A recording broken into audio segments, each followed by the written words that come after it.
अहिल्या बहुत ही सुंदर स्त्री थी। अहिल्या को यह वरदान मिला हुआ था कि उनका यौवन सदा बना रहेगा। अहिल्या की सुंदरता के आगे तो स्वर्ग की अप्सराएं भी पानी भरती थी, इसलिए देवता भी अहिल्या के कायल हुआ करते थे। और इसी सुंदरता पर मोहित होकर इंद्रदेव ने किया था अहिल्या का बलात्कार। क्यों किया था इंद्रदेव ने अहिल्या से बलात्कार, और क्यों मिला अहिल्या को पत्थर की शिला बनने का श्राप, जानेंगे आज की इस वीडियो में। तो वीडियो शुरू होने से पहले महादेव के सभी भक्त कमेंट में हर हर महादेव लिखकर चैनल को सब्सक्राइब करें। तो चलिए चलते हैं वीडियो की ओर। अहिल्या की उत्पत्ति ब्रह्मा जी से मानी जाती है, इसलिए अहिल्या को ब्रह्मा जी की मानस पुत्री भी कहा जाता है। अहिल्या सभी गुणों से परिपूर्ण थी और बहुत ही सुंदर और रूपवती थी। इंद्रदेव भी अहिल्या की खूबसूरती के कायल थे। स्वर्ग के राजा इंद्र अहिल्या के साथ विवाह करना चाहते थे। ब्रह्मा जी ने अहिल्या के विवाह के लिए एक शर्त रखी थी कि जो भी तीनों लोकों की परिक्रमा सबसे पहले पूर्ण करेगा, अहिल्या का विवाह उसी के साथ किया जाएगा। गौतम ऋषि और इंद्रदेव के साथ अन्य देवताओं ने भी अहिल्या से विवाह करने के लिए तीनों लोकों की परिक्रमा शुरू की, लेकिन गौतम ऋषि ने परिक्रमा के दौरान एक गर्भवती कामधेनु गाय की परिक्रमा की, जिसके कारण ब्रह्मा जी ने कहा कि कामधेनु गाय तीनों लोकों से भी श्रेष्ठ है। इसलिए ब्रह्मा जी ने अपनी मानस पुत्री अहिल्या का विवाह गौतम ऋषि से करवा दिया। ज्ञान में अनुपम अहिल्या स्वर्गिक रूप गुणों से संपन्न थी। अपने अतुल्य सौंदर्य और सरलता के कारण वे अपने पति की प्रिय थी। इसके साथ ही वे अपने पति के प्रति पूर्ण रूप से समर्पित थी, इसलिए उन्हें सती अहिल्या का नाम भी मिला था।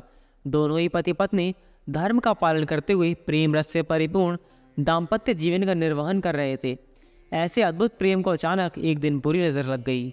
यह बुरी नज़र थी देवराज इंद्र की, जो अहिल्या के सौंदर्य पर आसक्त होकर उनका प्रेम पाने के लिए लालायित हो उठे। इंद्र को महर्षि गौतम की दिव्य शक्तियों और सामर्थ्य का ज्ञान था। इसके साथ ही वह अहिल्या के पतिनिष्ठ होने के सत्य से भी परिचित थे। इंद्र के पास इन शक्तियों से पार पाने का सामर्थ्य नहीं था, पर वह अहिल्या को भूलना भी नहीं चाहते थे। वह स्वयं को संयमित कर सही अवसर की प्रतीक्षा करने लगे।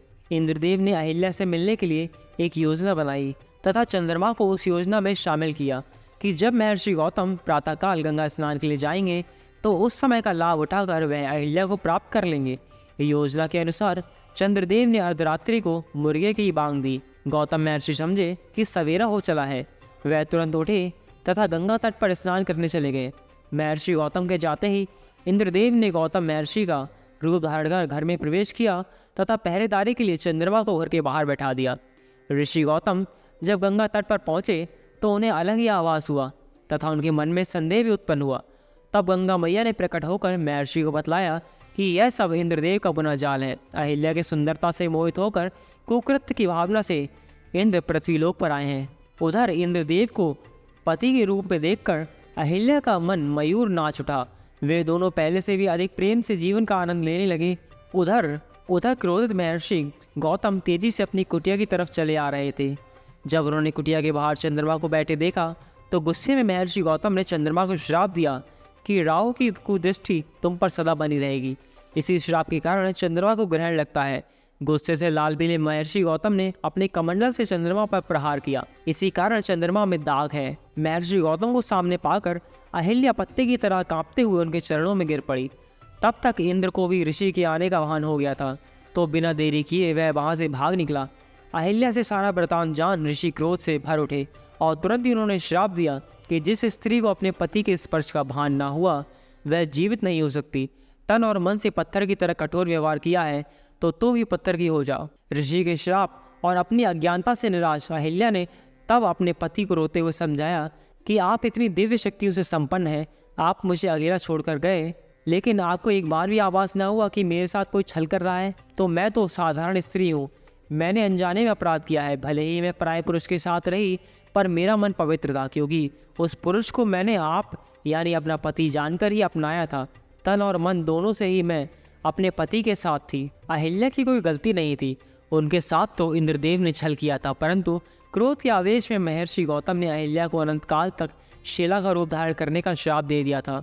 परंतु जब महर्षि गौतम का गुस्सा शांत हुआ तब उन्हें आभास हुआ कि सारे प्रकरण में अहिल्या की तो कोई गलती ही नहीं थी। उन्होंने जो श्राप अहिल्या को दिया था उससे उन्हें काफी दुख हुआ, परंतु वह अपना श्राप वापस नहीं ले सकते थे। तब उन्होंने अहिल्या की शिला से कहा, जब तुम्हारी शिला पर किसी दिव्य आत्मा के चरणों की धूल स्पर्श करेगी तब तुम अपने असली रूप में आ जाओगी। इतना कहकर महर्षि गौतम वहाँ से चले गए।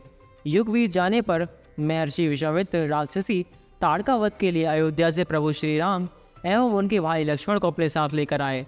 ताड़का वध के बाद भगवान श्री राम की वन में एक तरफ वीरान पड़ी कुटिया पर नजर पड़ी तो वह वहां गए और अपने गुरु महर्षि विश्वामित्र से पूछा, गुरुवर, यह अत्यंत सुंदर कुटिया है, लेकिन यह है किसकी जहाँ इतनी वीरानी है?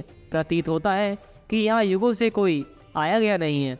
कोई पशु पक्षी भी इस सुंदर कुटिया में नजर नहीं आ रहा।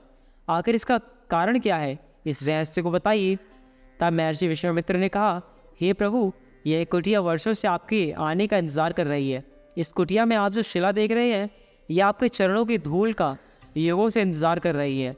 भगवान श्री राम ने महर्षि विश्वामित्र से पूछा, आखिर इतने वर्षों से यह शिला मेरी चरण रज का इंतजार क्यों कर रही है? इतना सुनकर महर्षि विश्वामित्र ने भगवान श्री राम एवं लक्ष्मण जी को अहिल्या की पूरी कथा सुनाई। पूरी कथा सुनने के बाद भगवान श्री राम ने अपने चरणों से उस शिला को स्पर्श किया। चरणों के स्पर्श से शिला अहिल्या के रूप में परिवर्तित हो गई। उस अवसर पर भगवान श्री राम ने अहिल्या से कहा कि इस सारे प्रकरण में आपका कोई दोष नहीं। अब गौतम महर्षि भी आपसे क्रोधित नहीं है। अहिल्या के वास्तविक रूप में आते ही वीरान कुटिया में फिर से बाहर आ गई।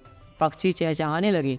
इस प्रकार भगवान श्री राम ने देवी अहिल्या का उद्धार किया। तो दोस्तों, यही थी देवी अहिल्या की कहानी, जिसमें हमने जाना कि कैसे किया इंद्रदेव ने देवी अहिल्या के साथ बलात्कार और कैसे बन गई देवी अहिल्या एक शिला। तो आपको ये वीडियो कैसी लगी? वीडियो अच्छी लगी हो तो वीडियो को लाइक करें, शेयर करें, कमेंट करें और चैनल को सब्सक्राइब करें ऐसे ही रोमांचक वीडियो के लिए। तो चलिए मिलते हैं अगली वीडियो में। तब तक के लिए हर हर महादेव।